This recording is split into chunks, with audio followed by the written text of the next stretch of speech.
Hello everyone and welcome to the English LingQ Podcast with me, Jahrine. Today I will be speaking to Eric, another member of the LingQ team. Hey Eric, how's it going? I'm good, Jahrine. How about yourself? I'm pretty good, thank you. We thought it would be fun to talk about Japan because both Eric and I lived in Japan for a number of years, different times, different places, but an amazing place. I want to know from you, Eric, what were your reasons for going to Japan? How long were you there, actually, first off? I don't think I know that. I was in Japan for almost 3 years, from 2015 to 2018. Just about 3 years. I got my work holiday visa and I just jumped on a plane and went to Tokyo.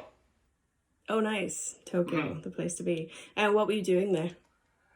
So, after getting the work holiday visa, that meant I was able to work in Japan. However, I didn't have a job lined up. So, when I first got to Japan, I lived in Tama, which is in Tokyo, but it's in the outskirts of Tokyo. And I found a teaching job. It took me about 6 weeks. I found a teaching job in a nearby local station, still outside the main center of Tokyo. And I started teaching, and I did that for about a year and a bit. So it was quite an experience. I was used to being in Tokyo, in the center of Tokyo when I visited before. But living outside near Tama, it was cool to see more of the local side of the busiest city in Japan. Yeah. What kind of age ranges were you teaching when you were teaching there? So it was a private school, and it was more of a conversation, class. So I would have a variety of students I'd have one class that was quite young, maybe 7 or 8. And then I would have some other classes that were probably high school students. They were around high school. And then there were adults. So it had quite a mix. But for the most part, I would say half of it was kind of like a classroom setting. The other half was just conversation. Just one-on-one. Right. So like an eikaiwa type setting. Yeah, exactly. It was a really small school. So we only had maybe at a time like 2 or 3 classes going on at once. Okay. And what did you do after the teaching? So a year and a half of teaching, roughly. Yeah, so while I was teaching, I found a internship at a startup in more of the center of Tokyo. So they were located in Ibisu. And I joined them. I was still teaching because my teaching was part-time. It wasn't full-time, so I still had a day or two to work at this internship. And that's kind of where I started transitioning into out of teaching. And I did that internship and taught for probably about a year. And then after that, I was able to find a full-time job at a design company in Shibuya. And yeah, it was pretty cool. It was short-lived. I mean, I only lasted 4 months. Not because of my bad report. No, I didn't get fired or anything. I don't think. But I got super lucky because it was what happened was I was hired to do help with the content of a project that this company was working on. But the manager of this project, who was my boss that hired me, ended up quitting. And so the project was pretty much cut. And I was just there. I would come to work and I would just sit there and do absolutely nothing, get paid. It was great. I mean, in Japan, you can't really get fired. What they try and do is, well, they didn't do this to me, but there's stories that people try, or companies will isolate you until you probably find something new or just can't take it anymore. I don't know. It's kind of an interesting. Terrible. Yeah, it's kind of you can read about it online, but for me, in my case, it wasn't anything like that. I just had nothing to do. I would come to work, but this was actually 3 months in, so I was doing work for the first 3 months. The last month when I was just didn't have a project to do. I was looking for a new job. And I got really lucky and I found a job fairly quickly, full-time at a startup that created the Elite Translator device, which is a hardware product. And yeah, within a few weeks, I got out of the previous company and jumped into the new company full-time. So yeah, the transition was quite, it wasn't so bad. I was kind of lucky that I just kept looking every day to find a new job. So that's interesting. You did the teaching thing, which is what a lot of foreigners do when they go to Japan, and then you moved into tech. I don't know. I taught in Japan for 3 years, and I don't know if everyone I know basically who stayed in Japan or was in Japan, they were teaching. That was it. That's like the main occupation. But that's interesting. So I want to ask you then, because as you were working for a tech company, one of the things that I was most surprised by when I went to Japan was, Japan has this kind of, people think it's a very technologically advanced place, and in many ways it is, but I think one of the things I was surprised by is how in other ways it isn't. So as an example, when I was teaching, I had to fax my kind of like a timesheet every week, the end of every week on a Friday from my high school that I taught at. I had to fax in my timesheet with my personalized hanko, which is like a stamp with your name on it. And that blew me away that I'd never faxed before. So I had to learn how to use a fax machine. I thought nobody used fax machines anymore, but they're actually, they're quite widespread in Japan. I don't know about now. I left Japan in 2012. But what are some things that surprised you about Japan when you got there, when you work there? Yeah, the hanko, the stamp, was kind of interesting. I think they're trying to get rid of it. The government is. Really? Because it's like, in my opinion, it's just a major inconvenience in some sense. I mean, I think it's cool, but I also think that, it's okay. It's not bad. It's what it is. It's part of the culture, so... In terms of old technology, yeah, they use faxes. Personally, I didn't see too much of that, though. The company, the school I worked at, we just had a set schedule because it was so small that we just did everything in-house. They just printed out sheets and you would just put in your schedule on Excel. And then the design company was more forward-thinking, so they didn't have anything like that I saw.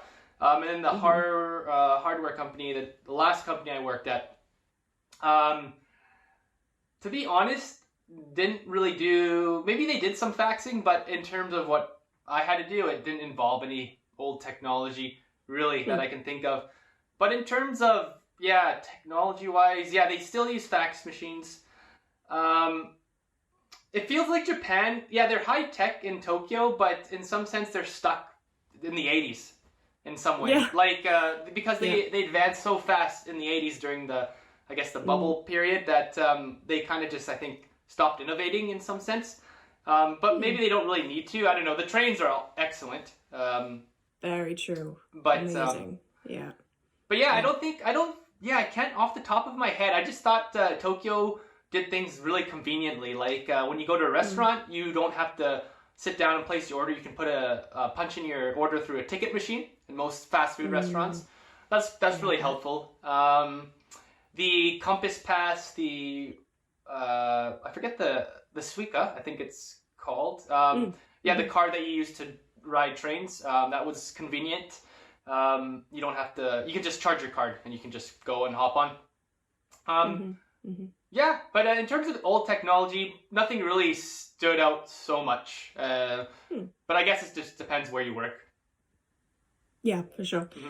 How about the language then for you? Did you learn any Japanese before you went? Did you study while you were there? I know you're studying now on LingQ and doing really well.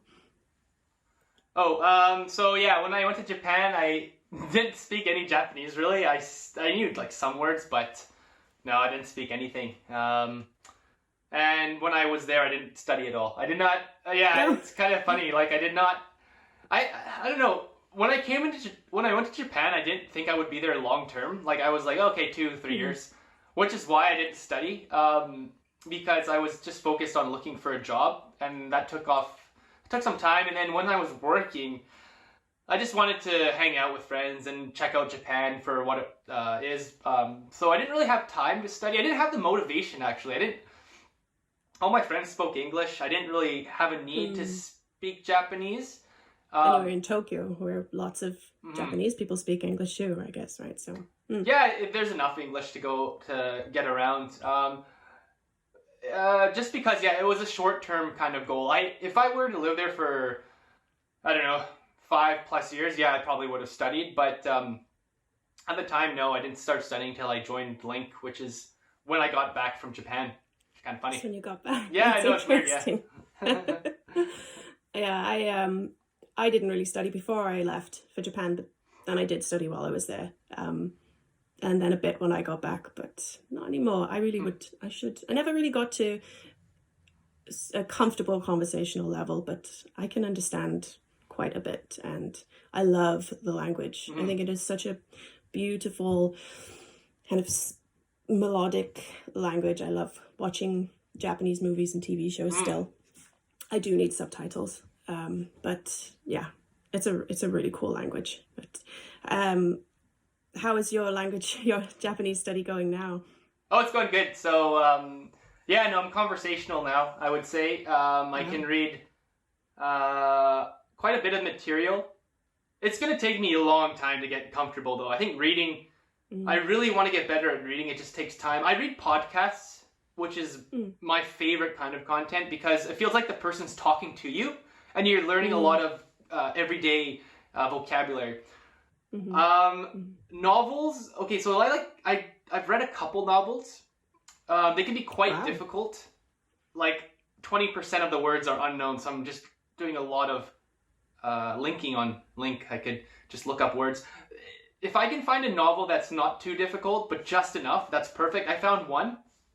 And I went through that. I read that novel. It was the first novel I read, and it was good. I understood pretty much what was going on. You just get a ton of new words that pop up to you. But of course, when you read a novel, it's a little bit different compared to when you speak. So that's why I would say podcasts with transcripts and YouTube channels with transcripts as well, I think are the absolute best. I mean, when someone's picking a topic and they just stick to the topic too.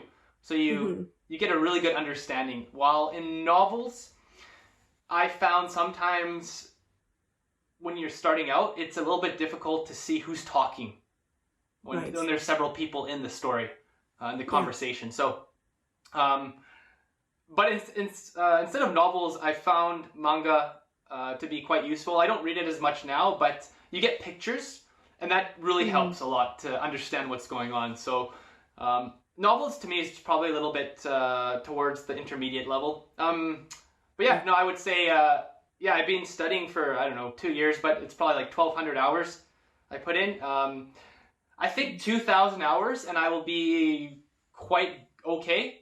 But I don't really think like that. I just keep doing it. So I'd like to go back to Japan. It's probably one of the main reasons why I really want to go back to Japan, is because I can actually use the language now, and it's just going to be quite a different experience. So that's my motivation. I had no motivation to study when I was in Japan, but once you get to a certain level and you just start being able to understand, well, in my case, the more I was able to understand, the more I wanted to learn.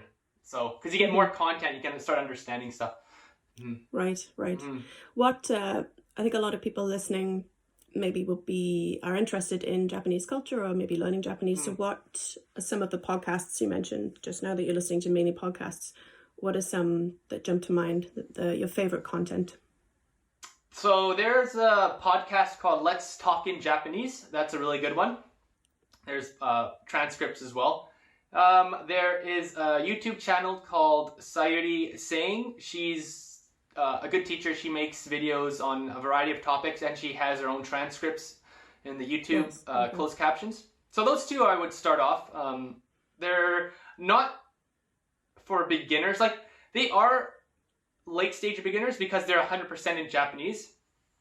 So once you learn hiragana, katakana, and some kanji, I would say after 3-4 months, those podcasts are quite helpful.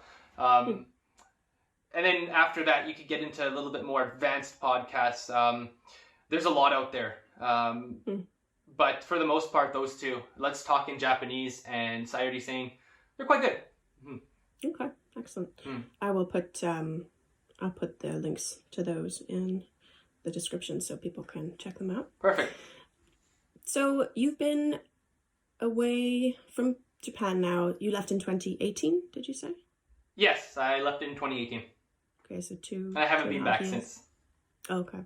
So what are you missing most about Japan? The food's really good. The food is excellent in Japan. I would say, Yes. well, I know because of the corona situation, this doesn't really apply right now, but going out and going to a lot of restaurants at night, I know right now everything closes earlier because of the virus situation, but once that's over, I mean, Japan's going to go back to how it was before that, and I really like, you can pretty much get lost and have a good time in Tokyo. Tokyo is an interesting place. It's kind of like its own world, and in every station there are a variety of different places you can go check out around the station. Every station is its own world, I would say, just from street culture to beer culture to anime culture. You get different experiences, and there's something for everyone, I would say, for sure. I always felt pretty overwhelmed. I lived in Sendai, which is in the northeast of Japan, and it's like, I think it's a population of around 2 million, so nothing on Tokyo. I always felt quite overwhelmed when I went to Tokyo. I loved it, but I felt that I could only be there for a couple of days, and then I needed to go back to my kind of semi-country city up there. I thought Sendai was the perfect size anyway, but yeah, I have to agree with you with the food. I really miss the food, and not just restaurants. I talk about this with my husband all the time, who I met in Japan in Sendai. We miss the 7-Eleven bento boxes. So good. This is like, a plastic bento box with some rice and some whatever, little fried pork and all kinds of little treats. And it's delicious, and it's so cheap. And I think I ate those for dinner a lot on my way home from teaching, when I was teaching at night, especially. Yeah, I really, really miss the food. The food's great, yeah. Luckily in Vancouver, we get a good variety of sushi. We do. We're lucky, though. That's very true. There is, I live in North Vancouver. There's a sushi place down the street that I could walk to, and it's Japanese run, and it is just like being in Japan. It's great. I'm really fortunate for that. So. And speaking of the convenience stores, they're open 24/7. For those that don't know, they're open 24/7. You can buy anything. You can buy alcohol, which is insane to me, coming from Vancouver. You can, and they have quite a big selection. They have those giant jugs of sake, which look like giant water bottle, for the water containers. It's pretty funny. 300 yen bottles of wine. Yeah. Just terrible. I was, fresh out of university when I went there. Didn't have any money, so our weekends were fueled, my friends and I, by these 300. I think they were called Mon Frere. Oh, that sounds very high end. Oh, it was. You had a hangover the next day after that. But 300 yen. What is that in Canadian? That's about that's like $3 American. So like $3.50. $3 for a bottle of wine. Wow, that's cheap. Yeah. Yes. I saw the 1 cup sake, which is like $1. Yes. Tastes like gasoline when you drink it. Me and my friends, we were just doing a few of those in the beginning, but then we just stopped because it was not good. And then I was gonna say the Chuhai, the Strong Zero, the infamous drink. For those who've been to Japan, probably know. Do you ever have a Strong Zero? I had one, but I knew about it prior. I stay away from them. They'll just they'll give you a bad hangover, and You'll you see a know lot of about young them. people drink them because they're so cheap, but they're just packed with sugar. It's so sweet. Yeah. yeah, It's basically funny. like, it's alcohol pop. Yeah, there you go, alcohol pop. Yeah, pretty Times much. a million. Yeah, super, super sweet. Yeah, there's a huge drinking culture Oh yeah, in Japan, actually. yeah, I can think of, and you see the images of people passed out in the street, yeah. the salary man. I don't, you living in Tokyo, you must have seen this. One image comes to mind for me in Sendai. I remember walking home at the early hours of the morning one Friday, Saturday night, and there was a man in a suit, it's a salary man, and he had his McDonald's bag, and he had his milkshake just kind of propped to his chin, and a little trickle down his chin, and he was fast asleep. That's awesome. And his wallet, his keys, his phone are on him. I imagine. I don't remember seeing him. Totally safe. Nobody calls the police or anything. It's just a hardworking salary man having a good night out. He's deserved it. Passed out drunk in the street. That is another thing that surprised me, actually, about Japan. I don't know about you, if you knew about that before you went, but... Oh, well, I've been to Japan a couple times before, so I've seen it already. So when I moved there, it was just something I've already seen, but... okay. No, yeah, it's pretty funny. For those who don't know, you can check it out you could just Google. There's an Instagram page called Shibuya Meltdown, and I think they're just pictures of salary men just from a long night. So it's that's another thing. It just goes with the territory, and it's quite safe in Japan, so you can kind of leave your wallet out, and no one's gonna take it.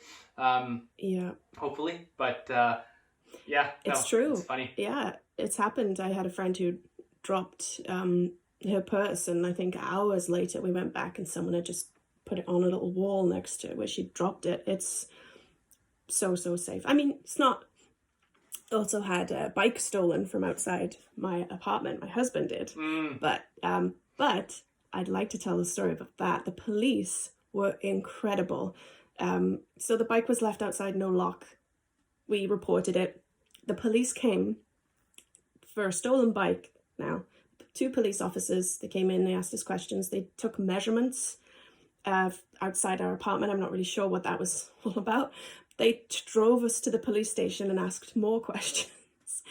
They took it really, really seriously. So, yeah, it is it's a safe culture. And when there is a crime, it's taken seriously, I think. Yeah, so bikes get stolen actually often. That's what I thought when I was there. They get misplaced. And also, when you have a bike, one thing that I learned the hard way is you got to make sure to park in the designated areas.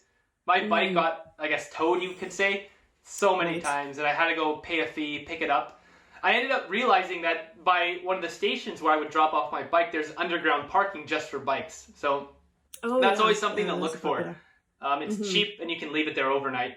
But yeah, if you have a bike, just make sure you don't leave it on the street or anywhere for a long period of time. Otherwise, there's people that will come and just snatch it from you, and you'll have to find out. Yeah, then you'll have to find out where it is, and it's usually at a different station, and then you have to go and pick it up and pay about 6,000 yen. I think that's how much it costs. Ooh, yeah, I didn't know. That's quite expensive. it is. Yeah, especially if you do it several times, like I did. Not fun. Yeah, I guess with so many bikes, because there are lots of bikes in the cities in Japan and just everywhere in Japan. Yeah, there have to be solid rules, otherwise it'll just be a mess. The Japanese love rules, so... Oh yeah, the rules, yeah, you gotta... Every rule, yeah, everything is... There's so many examples, but yeah, you just gotta be quiet on the train. I had one guy, he smacked my phone, even though I probably shouldn't have been talking, but he just... was like, wow. Yeah, I was like, oh man, okay. Yeah, just an old, pissed off I don't know how old he was, but... Yeah, on the train, foreigners don't realize you need to put your phone on manner mode. And what other rules are there? Everyone stands on one side when you're going up the stairs. Well, it's kind of like here, but they follow it more rigorously. And what other rules are there? There's just so many different rules. Like lining up is very taken seriously, so you got to make sure you're in the right spot at the right time. And things like that. don't tip taxi drivers. I learned that the hard way. Oh, really? Yeah. You can't tip. Well, you don't have. You can tip, but it's not a culture thing. I don't know. Yeah. I visited in 2008.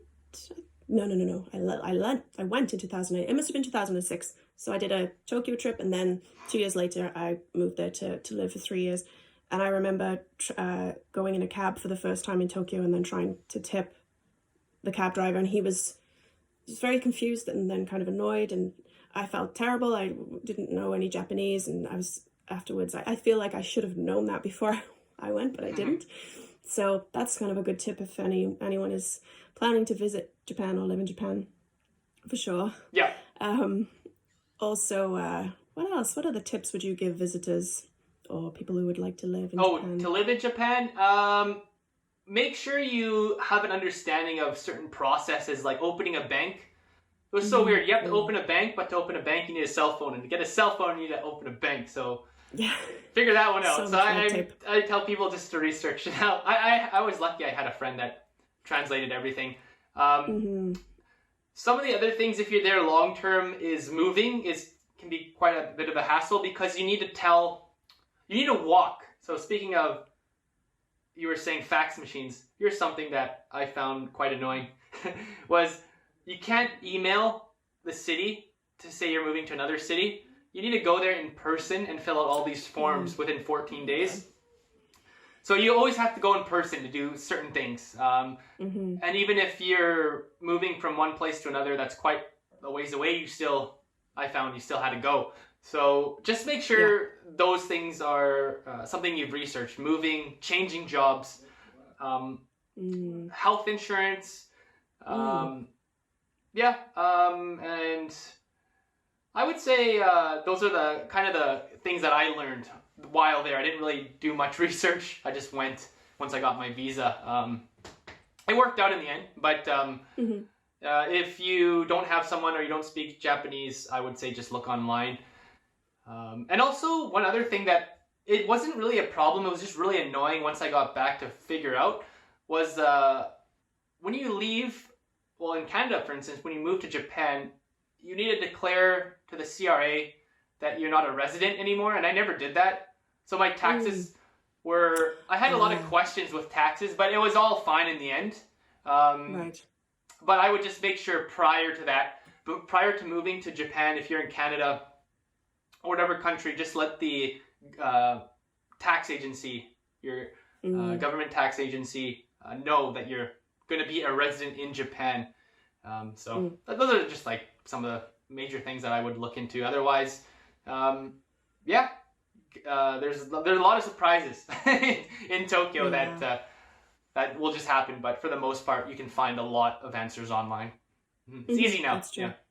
That's true, especially now. Lots of blogs and podcasts and all kinds of things. So cool. Well, I think we could talk for a really long time on Japan. We have had lots of experiences, but we'll stop it there. And if anyone listening or watching, if you're watching on YouTube, has any fun stories from a visit to Japan, or if you live there, please let us know in the comments. And also, if anyone has any tips on good content, as if you're learning Japanese, as Eric mentioned, some podcasts, maybe you have some good YouTube channels. It's always good to share the content, so you can pop that in the description as well. Thank you very much, Eric. Thank you. It was great talking to you. Bye-bye.